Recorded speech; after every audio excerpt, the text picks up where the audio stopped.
Education Week, multi/poly trauma. Oh no, Education Week's coming up so soon. Even with all my study, I'm never going to be ready. I know. What if I ask Mike for some help? Hey Mike, I've been studying like crazy and I still don't understand trauma, let alone polytrauma. Do you think you can help? Yeah, of course I can help. Let's book in a study session for tonight. Okay, let's get this study session started. Why don't we start with you telling me what you know about trauma? So what is trauma? Trauma, a Greek word meaning wound, is a term that encompasses both physical injuries caused by external forces and the psychological distress that can result from experiencing or witnessing these events. Recognizing and addressing the potential for both of these aspects is essential for comprehensive patient care. Possible types of trauma can include blunt, thermal, penetrating, blast, or psychological. And although there are many causes, a few of the most common include motor vehicle accidents, falls, assaults, witnessing family deaths or suicides, gunshot wounds, and stabbings. That is a great understanding of trauma. Polytrauma is just an extension of that. It's the presence of multiple traumatic injuries affecting different body systems, where at least one is life-threatening or the combination significantly increases the risk of mortality. It requires rapid, coordinated, and often complex care. Good news is the approach to managing these patients is pretty simple and systematic. Just follow C-A B, C, D, E.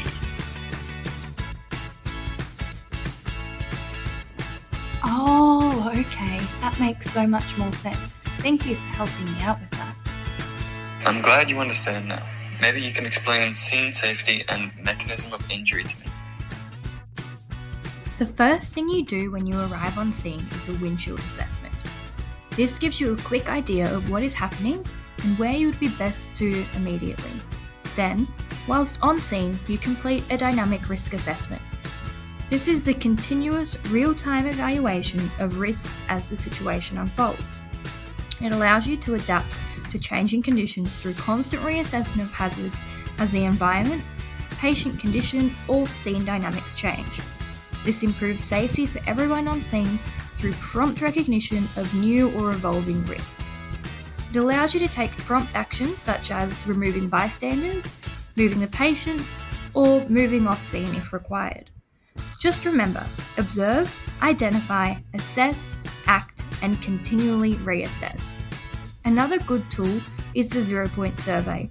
It acts as the safety and readiness buffer before patient contact in trauma cases.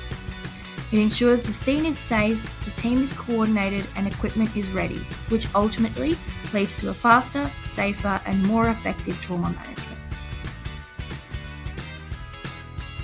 Mechanism of injury is a term used in the medical field to describe the way trauma is inflicted on the body, detailing the forces and actions that cause the injury. It includes how the injury occurred, with what force, and to which part of the body energy was applied, allowing the prediction of potential injuries. Understanding the mechanism of injury is crucial for assessing the potential severity of injuries and guiding appropriate treatment prioritization both en route to the job and on the scene. Mechanism of injury can be broadly classified into 4 categories: blunt, blast, penetrating, and deceleration. Let's look into that a bit deeper. Blunt trauma is an injury caused by an explosion, often with multiple trauma types combined. This can be as a result of industrial explosions, bombings, or gas leak ignitions. The trauma from these events can occur in levels. The primary blast can cause pressure wave damage to the lungs, ears, and bowels. The secondary blast can cause penetrating injuries from debris. The tertiary blast can cause blunt injuries from objects being thrown. And then there's also the risk of burns, toxin inhalation, and cross injuries. Next is penetrating trauma, an injury caused by an object piercing the body, causing energy transfer from the penetrating object to surrounding tissues. This can include stabbings, gunshot wounds, and impalement. Expected injury patterns include damage along the wound tract and the potential for deep structure injuries despite a small external wound. Then there is blunt trauma. This is an injury from impact without penetration of the skin, such as car accidents, falls, or assaults. Force is transferred through the body surface, causing underlying tissue damage, resulting in injury patterns such as internal organ rupture, fractures, contusions, or intracranial hemorrhages. An example is an MVA, where the steering wheel is impacting the chest, or a car versus pedestrian, where the bumper hits the pelvis. Finally, we have deceleration trauma, which is caused from a moving body suddenly stopping, but the internal organs continue moving due to inertia. This results in the shearing force that tears vessels and organ attachments. Expected injury patterns include solid organ tears, aortic transections, fractures, whiplash, and brain injuries from co-counter-co forces. This form of trauma can occur due to falls from heights with a sudden stop, or MVAs. That makes things much simpler, using the mnemonics and categories for MOI. You mentioned C, A, B, C, D, E in a trauma patient management. Why don't we go over that too? In a trauma patient, our primary survey looks a little bit different. Instead of your general ABCs, we start with a big C for catastrophic hemorrhages. Then we go to A for airway, taking into account C-spine, B for breathing, C for circulation, D for disability, and E for environment and exposure. We also keep an eye out for any immediate life threats. And in the case of traumatic arrest, we use the acronym HOT. H for hypovolemia, O for oxygenation, T for tension pneumothorax, and another T for cardiac tamponade. C. Catastrophic hemorrhage. Purpose: prevent rapid exsanguination, which can cause death within minutes. Assessment: visual sweep, rapid head-to-toe scan for massive external bleeding, spurting, pooling, or soaked clothing. Alternatively, palpation if visual inspection is limited. Actions if positive: immediate hemorrhage control before moving to the airway, tourniquet application, direct pressure with hemostatic dressing for junctional wounds, pelvic binder for suspected unstable pelvic fractures with bleeding. Next is airway, with C-spine control. The purpose of this is to ensure the airway is patent and protected while maintaining cervical spine precautions if a spinal injury is suspected. Assume a C-spine injury if blunt trauma above the clavicles, altered consciousness, altered sensation to limbs, pain/inability to move, or high-risk mechanisms such as a rollover and an MVA. The assessment used for airway is look, obvious obstructions, blood, vomit, swelling, facial trauma or burns. Listen for things like stridor, gurgling, a hoarse voice, and absence of breath sounds. Usually if your patient is speaking, this means the airway is patent, but keep in mind it can quickly deteriorate. You can feel for air movement on the cheeks, and you can also see structural deformities this way. Actions to take if your airway is compromised include manual airway maneuvers, double or triple airway. Jaw thrust is preferred if a spinal injury is suspected. You can suction the secretions with the use of a laryngoscope and salad for optimal airway clearance. The insertion of adjuncts such as an OPA or an MPA if tolerated and indicated. And in some cases, advanced airway intervention is required. This includes supraglottic airways or cracks if an ICP is on scene. B. Breathing. Purpose: identify and treat life-threatening chest injuries affecting oxygenation and ventilation. Assessment: rate, tachypnea, bradypnea, effort, accessory muscle use, retractions, paradoxical movement, flail, chest, symmetry, equal rise and fall of the chest, osculation, equal breath sounds, absent, reduced on one side, pneumothorax, hemothorax, percussion, hyperresonance, tension pneumothorax, or dullness, hemothorax, oxygen saturation, pulse oximetry trends, not just single readings, skin signs, cyanosis, pallor, specific red flags, sucking chest wound, open pneumothorax, tension pneumothorax, massive hemothorax, flail chest, actions if compromised, oxygen administration, seal open chest wounds with an occlusive dressing, three-sided if tension risk, needle decompression if tension, pneumothorax is suspected, positionings of optimized breathing unless contraindicated by spinal injury. After breathing comes the second C for circulation. The purpose of this is to maintain tissue perfusion, identify shock, and control ongoing bleeding that wasn't controlled in the first C. In the assessment, we assess the central and peripheral pulses, check the rate, the rhythm, and the quality. We assess capillary refill, delayed by 2 seconds, less reliable in cold environments. We test the skin colour and temperature. Are they pale, clammy? This could mean they're in shock. We check for signs of internal bleeding, such as abdominal distension, pelvic instability, and deformity of long bones. We make sure we monitor their BP trends, assessing for hypotension. This is also a late sign in trauma shock as well as hypovolemic shock. Actions we take if the circulation is compromised. We manage the ongoing hemorrhage with tourniquets, hemostatic dressings, pelvic binders, CT7s, dressings, and bandages. We administer fluid therapy as guided by our permissive hypertension in trauma patients with non-TBIs. We split long bone fractures to reduce bleeding and pain, and we continually monitor their blood pressure. D. Disability. Purpose: rapid assessment of neurological function to identify life-threatening brain or spinal injuries. Assessment: level of consciousness. AVPU. Alert, verbal, pain, unresponsive. Or GCS. Glasgow Coma Scale. Pupil size and reactivity. Unequal or fixed pupils may indicate raised ICP or brain injury. Blood glucose hypoglycemia can mimic altered mental status, motor function, limb movement and strength, sensory function, loss of sensation, or paresthesia. Actions if compromised. Correct reversible causes, for example, hypoglycemia.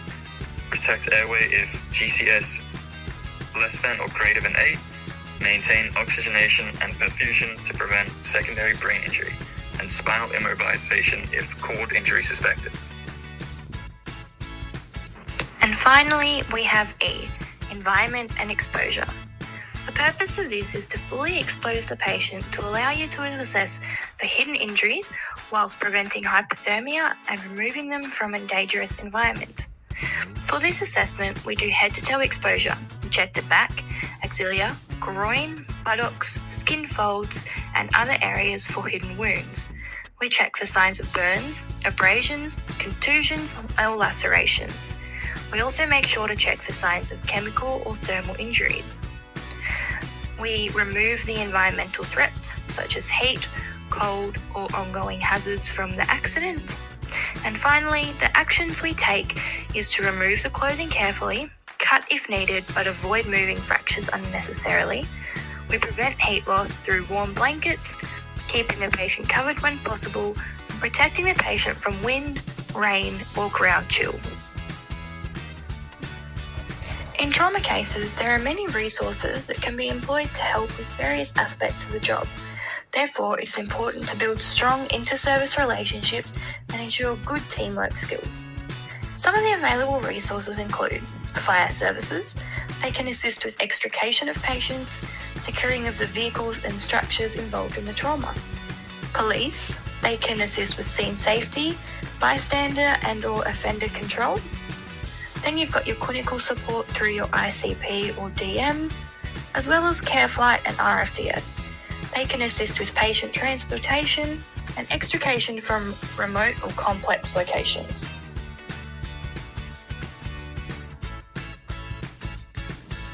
Why don't we talk through an example of a polytrauma case? I just can't think of one I have attended. We can use this case I attended not long ago. It basically fits the definition of polytrauma perfectly.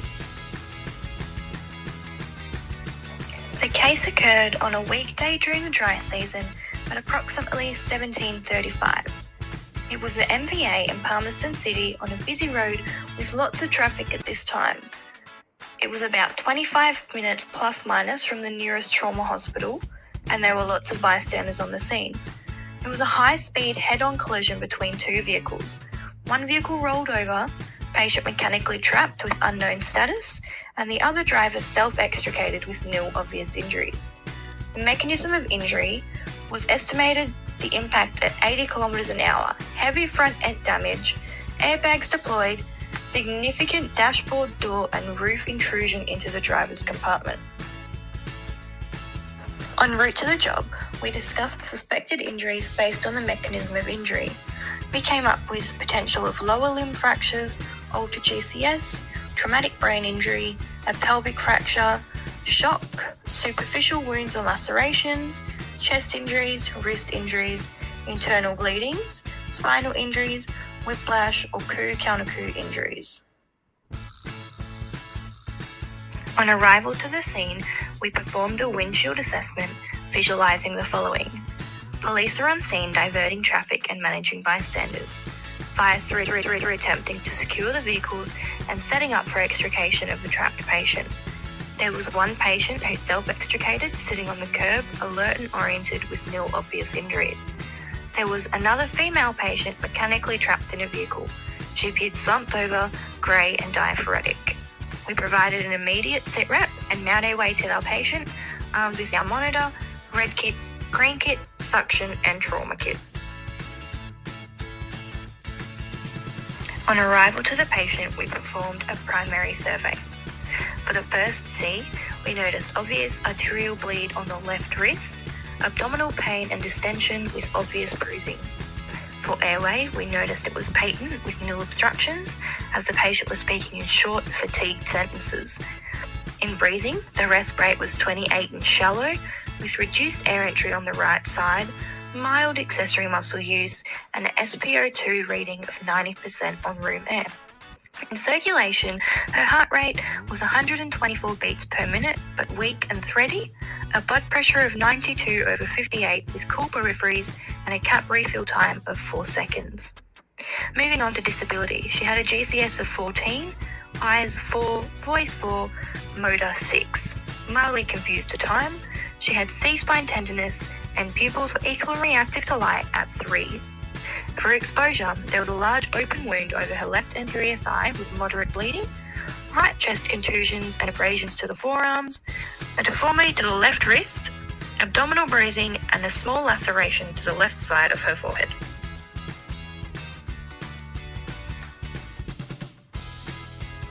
For this patient, we treated a catastrophic hemorrhage with a tourniquet placed on the left arm and a teapot applied during the extrication. For her airway, nil interventions were required.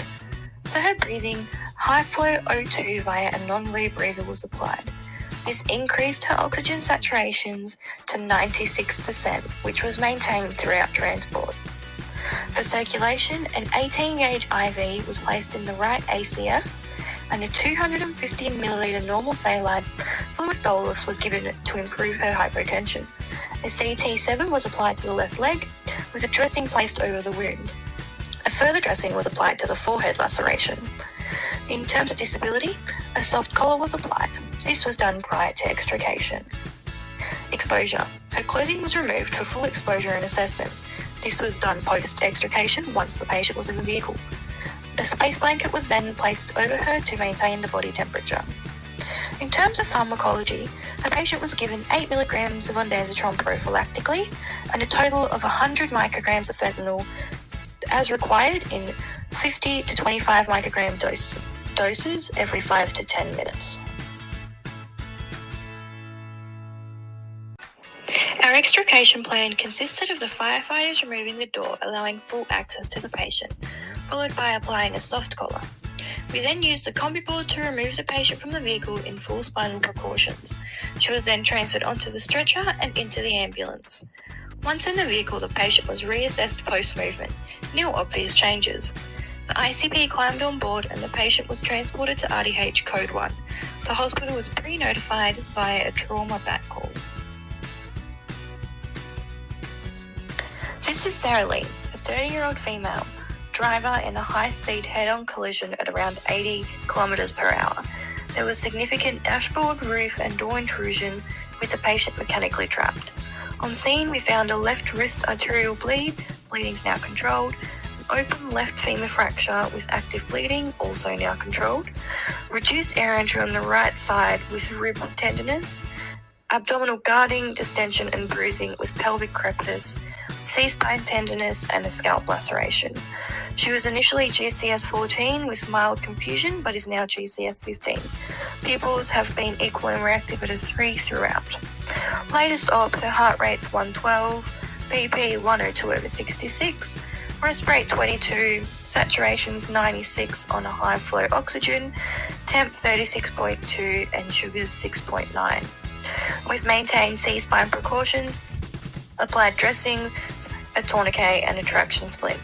We've given her high flow O2, established an 18 gauge IV in the right ACF. We've given 250 ml of normal saline, 8 milligrams of ondansetron prophylactically, and a total of 100 micrograms titrated IV fentanyl for pain.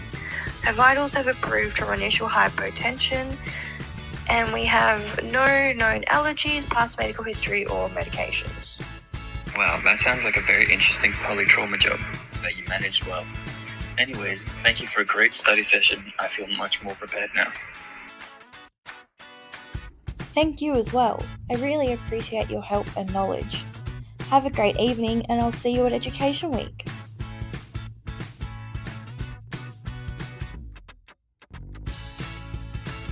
Thank you for listening, and for more guidance.